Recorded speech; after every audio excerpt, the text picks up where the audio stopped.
참미 예수님, 찬미 예수님, 저희와 바리사이들은 단식을 많이 하는데 스승님의 제자들은 어찌하여 단식하지 않습니까? 세례자 요한의 제자들이 이제 찾아와서 예수님께 이렇게 어떤 의문을 제기한 것이죠. 근데 이 내용 속에는 단식을 실천하는 문제를 이렇게 다루고 있는 것 같지만 질문의 뜻을 잘 생각해 보면 단식에 대한 질문이 아니라 제자들을 가르치는 스승의 어떤 그 자질이라든지 그 스승이 가지고 있는 제자들을 가르치는 어떤 그 방향, 이런 것에 대해서 비교하는 뜻이 담겨 있습니다. 그러니까 우리를 가르친 스승이신 요한은 이렇게 우리가 단식을 자주 하고 바리사이들하고 비교해서도 뒤지지 않을 만큼 우리를 이렇게 열심히 살게 만들었는데 당신은 왜 당신 제자들을 그렇게 가르치지 않습니까? 이제 이런 의도가 담겨져 있는 것이죠. 그리고 한 가지 흥미로운 것이 제가 방금 앞에서도 말씀드렸지만 단적으로 이 단식 문제에 대해서 바리사이들과 자신들을 하나로 묶어서 말하고 있다는 것입니다. 바리사이들과 저희와 바리사이들은 단식을 많이 하는데, 즉 그들이 평소에도 겉으로 드러나는 이런 차원에서 어떤 고행을 하고 단식을 하고 이제 그런 실천하는 일들을 바리사이들과 자신들을 비교하면서 거기에 뒤처지지 않으려고 어쩌면 의식적으로 열심히 했다는 것을 우리가 추측해 볼 수가 있죠.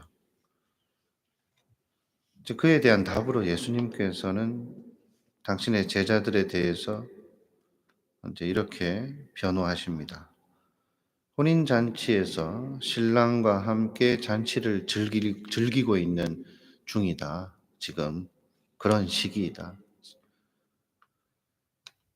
이제 그렇게 비유하시면서 나중에 신랑을 빼앗길 날이 오면 그들도 단식할 것이다.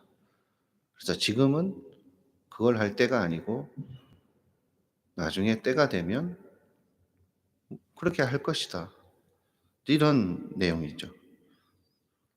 이 말씀을 이제 우리가 요즘 들여다보고 있는 코엘렛에 비추어 봐도 마치 예수님께서 다 때가 있다. 할 때 되면 알아서 할 거다. 이렇게 말씀하시는 것 같죠. 그런데 오늘 복음의 상황과 예수님의 말씀을 오늘 독서로 읽은 이사야서와 함께 들여다보면 그 뜻이 좀 더 풍요로워지고 분명해집니다. 오늘 독서에는 이 요한의 제자들이 예수님을 찾아와서 했던 말과 아주 유사한 구절이 딱 보이죠. 그래서 바로 딱 코드로 연결이 될 만한 구절이 보이죠. 저희가 단식하는데 왜 도와주지 않으십니까? 저희가 고생하는데 왜 알아주지 않으십니까? 이사야서는 이러한 태도를 아주 신랄하게 고발합니다. 단식한다고 그렇게 자신을 드러내면서 정작 삶의 내용을 보면 일꾼들을 다 그치고 서로 다투고 싸우며 못된 주먹질이나 하고 있다. 아주 노골적으로 이렇게 이제 딱 비판을 하죠. 그런 단식이 무슨 소용이 있냐고 분명히 말을 하고 있고, 나아가서 하나님께서 좋아하는 단식이 무엇인지 또 밝혀주고 있습니다.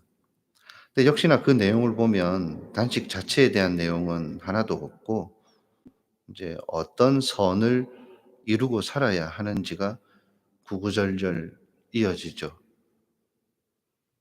이렇게 억압받는 이들을 해방시켜주고 이타적인 모든 일들이 이렇게 많다라는 거죠. 자기 생각하지 않고 남을 생각해서 본인이 나아갈 수 있는 그 선을 위해서 나아갈 수 있는 일들이 주변에 이렇게 많다는 거죠. 그래서 그것을 이렇게 강조하고 있는데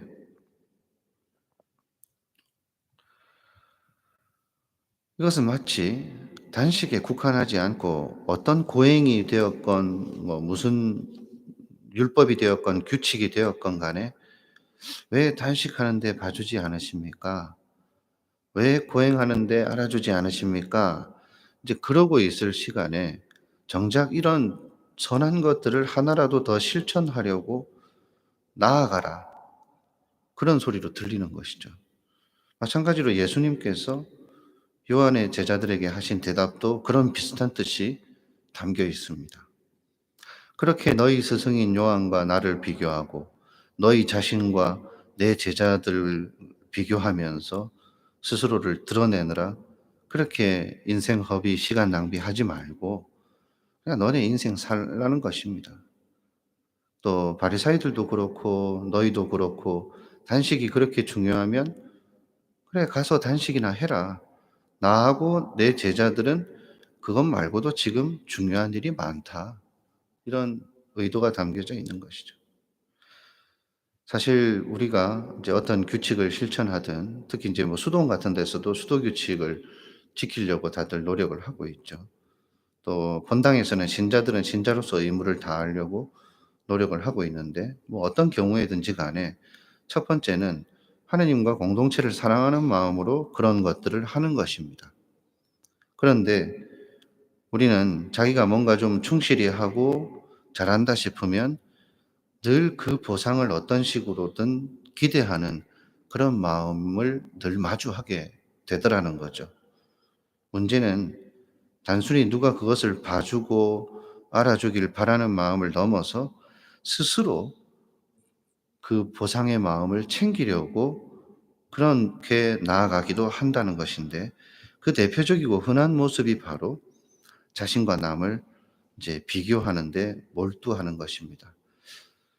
이렇게 수도원에서도 보면 조금 이렇게 뭔가 충실히 하고 잘한다는 사람들, 뭐 물론 그 기준도 좀 달라질 수는 있겠지만 또 스스로 자기가 잘한다고 생각을 하고 또 남이 볼 때도 좀 잘한다고 이렇게 평가해 줄 만한 사람들이 계속 뭘 좀 못하는 사람들을 이렇게 비교하면서 뭐랄까 하느님 사랑하는 마음으로 자신이 충실히 하고 있는 것이 형제를 바라보고 같은 수도의 회원을 바라보는 마음으로 이렇게 똑같이 이어지지 않고 있는 경우를 볼 때가 많이 있어요.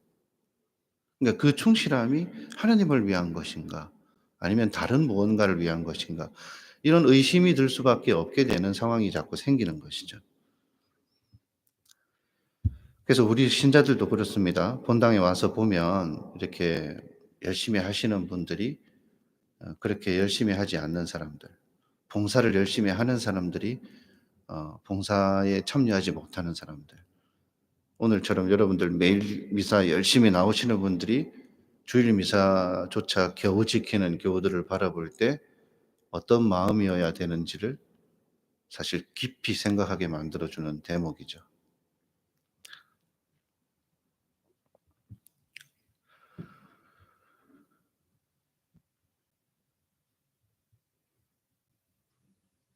그래서 단식이 되었건 뭐가 되었건 간에 하나님을 사랑하는 마음으로 한다는 이런 표현과는 말로는 그렇게 우리가 쉽게 늘 할 수 있습니다만 그 말과 전혀 어울리지 않는 그런 모습을 보이면서도 우리가 그 어떤 부족함을 그것이 얼마나 어리석은지를 자각하지 못하고 살 수도 있겠다는 것입니다.